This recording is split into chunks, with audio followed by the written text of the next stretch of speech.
बिस्मिल्लाहिर्रहमानिर्रहीम। एक किस्सा है सरज़मीन। मिस्र में एक आदमी के 3 बेटे थे। उसके पास मालो दौलत की कमी नहीं थी। जब वो बूढ़ा हो गया तो उसे एहसास होने लगा कि उसका कोई बेटा उसकी अच्छी तरह देखभाल नहीं कर रहा है। उसने सोचा कि क्यों ना वो अपने माल को अपने बच्चों में बांट दे ताकि उससे कमाए खाए और उससे एहसान के बदले उसकी खिदमत करे। उसने अपनी बीवी से मशवरा लिया तो उसने भी बूढ़े शौहर के ख्याल की तायीद की। एक दिन उसने एक छोटी सी मीटिंग रखी और अपने तीनों बेटों को बुलवाया। जब तीनों बेटे उसके पास हाजिर हो गए तो उसने कहा, मेरे बेटों, तुम सब जानते हो कि मैंने अपनी जवानी कमाने में खर्च कर दी है। मैं अपने पास से तुम तीनों की अच्छे घराने में शादी भी कर दी है, लेकिन अब मैं बूढ़ा हो चला हूँ। मेरे रीते का जवाब दे चुकी है। मैं के लिए मैं मार्केट में नहीं निकल सकता। मैंने सोचा है क्यों ना आखिर सब माल जो मेरे पास रखा हुआ है क्यों ना तुम्हारे बीच इनको बांट दूँ ताकि तुम इससे फ़ायदा उठाओ, कमाओ और खाओ। मैंने अपना सारा माल तुम तीनों भाइयों में बांटने का इरादा कर लिया है। मेरी और तुम्हारी माँ की ज़िंदगी का अक्सर हिस्सा गुजर चुका है। अब थोड़ी सी ज़िंदगी बाकी रह गई है। तुम लोग अगर थोड़ा बहुत हम पर ध्यान दोगे तो हमारी ज़िंदगी भी आराम से गुजर जाएगी। बस अब जाओ, मैंने अपने पूरे माल को तुम तीनों में बराबर बराबर बांट दिया है। आज के बाद मेरा सारा माल तुम तीनों का है। कमाओ खाओ और अल्लाह की राह में ख़र्च करो। बस इतनी सी गुजारिश है। अब हम दोनों मियाँ बीवी तुम्हारी खिदमत के मोहताज हैं। तुम लोग हमें भूल मत जाना। तीनों बेटों ने बाप को यकीन दिलाया कि वो माँ बाप की खिदमत करेंगे। फिर तीनों भाई अपने अपने हिस्सा लेकर बिज़नेस के दूसरे कामों में मशगूल हो गए। कुछ ही दिनों में वे अपने कामों में इतने मशगूल हो गए कि माँ बाप की खिदमत करना भूल गए।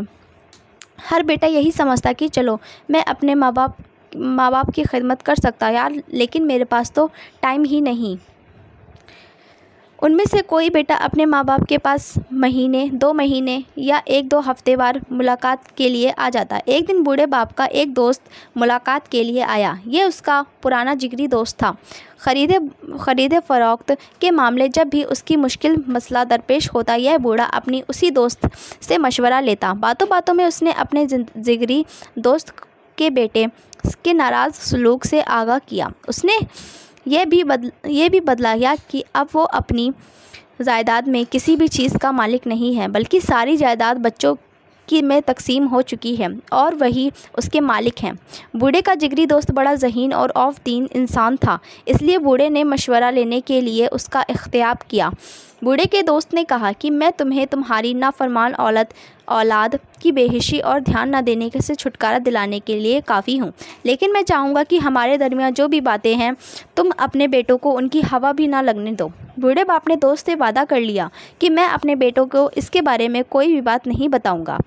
ये बात उससे अगर आज ही रहेगी तो वो अपने बेटों को नहीं बताएगा। हमारा मसला हल करने के लिए तुम जो मुनासिब तरीका अख्तियार करना चाहो कर सकते हो।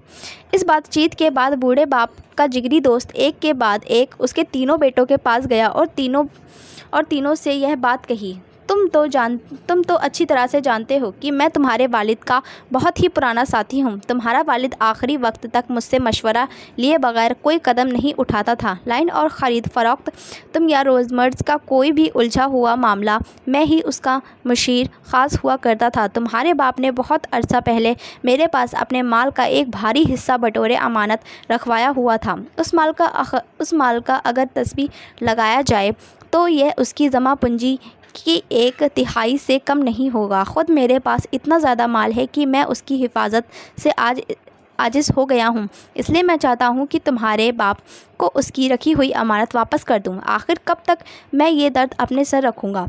और हाँ, मैंने माना तन्हा वापस करना नहीं चाहता हूँ। मैं चाहूँगा कि कल सुबह तुम अपने दोनों भाइयों के साथ अपने वालिद के पास आ जाना। मैं तुम सब भाइयों की मौजूदगी में तुम्हारे बाप को उसकी अमानत वापस कर दूंगा। यहाँ एक ख़ास बात तुमसे यह कहना चाहूँगा कि अब ये तुम्हारे बाप और उन्हें इस माल की जायदाद में कोई दिलचस्पी नहीं है, इसलिए वो शायद ये अमानत तुम भाइयों में से किसी एक के नाम करने वाले हैं। तुमने उसे जो उनकी ज़्यादा से ज़्यादा खदमत करेगा वही उस माल का हकदार होगा। इसलिए मैंने तुम्हें ये राज बताया है कि तुम अपने वालिद की खिदमत में लग जाओ। मैंने तुम्हारे वालिद से तुम्हारे लिए तारीफ़ सुनी है। वो तुम्हारे बारे में बड़ी अच्छी अच्छी बातें करते हैं। मुझे उम्मीद है कि तुम्हारे वालिद ये सारा माल तुम्हें ही देंगे और तुम मालामाल हो जाओगे। और हाँ, मैंने जो बातें तुमसे बयान करी हैं उसके बारे में अपने दूसरे भाइयों को मत बताना, कहीं ऐसा ना हो कि वो ही इस माल के हकदार बन बैठें। बूढ़े बाप के उस जिगरी दोस्त ने ये बातें उसके तीनों बेटों में हर एक के पास अलग अलग जाकर कही और तीनों को खूब हरे हरे बाग में दिखलाए। सुबह हुई तो तीनों बेटे वक्त से पहले अपने बूढ़े बाप के पास आ गए। उनमें से हर एक की वो अपनी खुशी करने के लिए गर्ज से पहले उसके पास पहुंच गए। बाप का जिगरी दोस्त भी वक्त पर पहुंच गया। वो यह देखकर हैरत में पड़ गया कि वही जो बेटे कई महीनों तक अपने बूढ़े बाप की मसाज पूंजी के लिए भी नहीं आते थे, आज माल के लालच में वक्त से पहले ही बाप के दरवाजे पर पहुंच गए हैं। उसके साथ 2 जवान आदमी भी थे जिन्होंने एक बड़ा संदूक उठा रखा था। संदूक का एक बड़ा मजबूत ताला लगाकर बंद किया हुआ था। बूढ़े का जिगरी साथी ने इस बंदों को तीनों बेटों के सामने उनके बाप को वापस करते हुए कहा, क्योंकि आपने ये दौलत मेरे पास बतौर अमानत रखवाई थी, अब मैं आपकी रखी हुई अमानत को मस्जिद हिफाजत करने से कहाँ सिर हूँ, इसलिए आप अपने बेटों के सामने अपनी ये अमानत वापस ले लीजिए। बूढ़े ने अपने जिगरी साथी को तन्हाई में ले जाकर पूछा, भाई से ये संदूक के अंदर तुमने क्या छुपा रखा है? उसने बदला जाके, महज मेरी तदबीर है जिसे मैं अपनाया है, और हाँ, तुम अपने बेटों के सामने इसके बारे में कुछ मत कहना। फिर वो दोनों वापस आए और बूढ़े का साथी उसके बेटों से इस तरह मुखातिब हुआ और कहने लगा, आज मैं तुम्हारे वालिद की रखी हुई अमानत तुम्हारे सामने वापस कर रहा हूँ। अब इस अमानत का बोझ मेरे सर से ख़त्म हो चुका है। तुम लोग इस बात पर गवाह रहो कि आज के बाद मुझ पर उस सिलसिले में कोई जिम्मेदारी आए दिन नहीं होगी। यह कहकर उसने बेटों के सामने बूढ़े माँ बाप को संदूक की चाबी दे दी। अपने जीवन साथी से कहा, दोस्त, वाकई तुमने अपनी दोस्ती का हक़ अदा किया है। हम हालत को उसके हकदार तक नहीं पहुंचा सकते। अल्लाह ताला तुम्हारा भला करे। दोस्त बोला, अपनी पूरी ज़िंदगी में खैर और भलाई का काम तो किया है, और मुझसे मालूम है कि आप ये माल भी अपनी जायदाद की तरह अपने इन बच्चों में से ही किसी को देंगे। आप इनमें से जिसे चाहें वसीयत कर दें, यह सबको इनायत कर दें, या बाद में जिसे चाहें पूरे माल का मालिक बना डालें। ये कहकर उसने सलाम किया और उससे रुखसत हो गया। उसके बाद बूढ़े को तीनों बेटे का हाल ये था कि वो सब के सब वफ़ा के बगैर बने बाप के सामने खड़े रहते थे। उनमें से हर एक की तमन्ना थी कि वो भी संदूक का हकदार बने। बाप ने बेटों से कहा कि मैं अभी यह फ़ैसला नहीं कर सकता, ये संदूक तुम में से किसे दूं।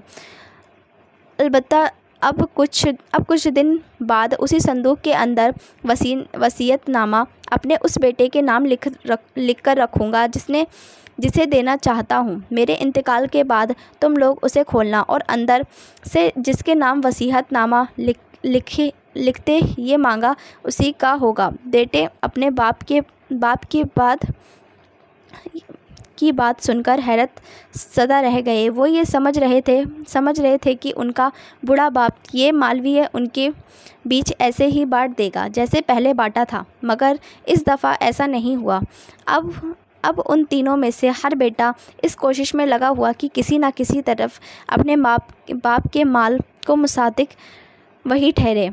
बस अब क्या था, तीनों बेटे अपने बाप की खिदमत के लिए ये मशरूक हो गए जैसे भूखा आदमी खाने पर टूट पड़ता है। कोई बाप की खिदमत के लिए सुबह आँख खुलते ही पहुंच जाता, कोई अपनी बीवी बच्चों के साथ माँ बाप के पास पहुंचकर उसके पांव दबाता, कोई रात के वक्त भी अपने माँ बाप की खैरियत दराफ्त करना चाहता।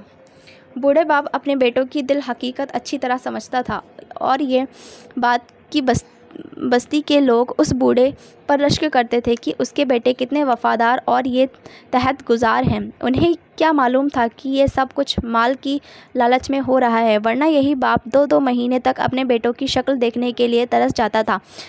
संदूक सामने रखा हुआ था, चाबी बाप न जाने कहाँ छुपा रखी थी।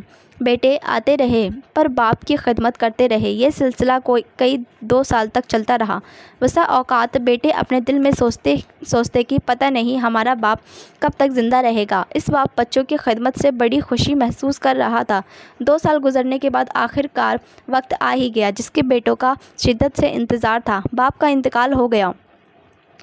कफन दफन कार्रवाई मुकम्मल करने के बाद यही समझती थी कि जल्द से जल्द संदूक को खोला जाए और देखा जाए कि माल किसके नसीब में आया है। बेटों ने सोचा कि अगर बस्ती के लोग को बुलाकर या उस संदूक के बारे में कोई बातचीत होगी तो जंगाई होगी। चुनाचे उन्होंने अपने वालिद के पुराने जिगरी दोस्त को बुलाया और उसके सामने संदूक को खोलने की तस्वीर रखी। उन्होंने संदूक की चाबी अपने वालिद के जिगरी दोस्त के हवाले कर दी थी और कहा कि अब आप ही ताला खोलिए। तीनों की सांसें अटकी हुई थी। हर बेटे को यकीन था कि वसीयतनामा उसी के नाम लिखेंगे क्योंकि उसने अपने वालिद की सबसे ज़्यादा खिदमत की है। अब ये संदूक खुल चुका था। तीनों बेटे बड़ी बड़ी आंखों से संदूक को देख रहे थे।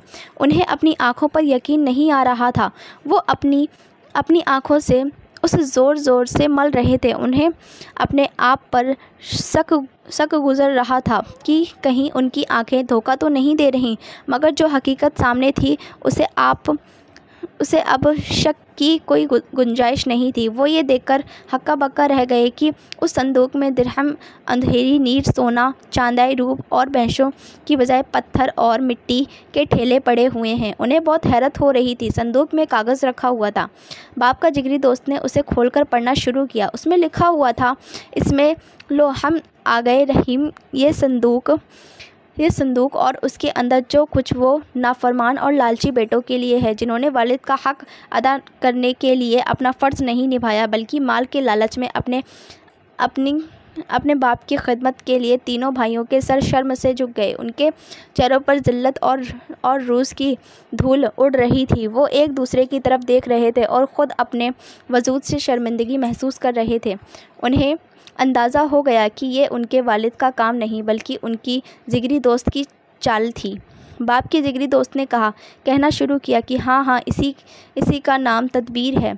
यह मेरा काम था, मैंने ही ये चाल चली थी। तुम्हारे बूढ़े बाप ने मुझसे तुम्हारे बारे में बताया था कि तुम लोग उसकी जायदाद के हिस्से वसूल करने के बाद उसे भूल गए हो और उसके हक़ का अक्सर भूल बैठे हो, और चुनाचे मैंने ये तदबीर आखिरत अख्तियार की ताकि मेरी दोस्ती की खदमत हो सके और तुम माल की लालच में लेकिन कम से कम अपने माँ बाप की खिदमत कर सको। अपने वालिद के दोस्त की बातें सुनकर तीनों भाइयों की बेहद शर्मिंदगी हो गई।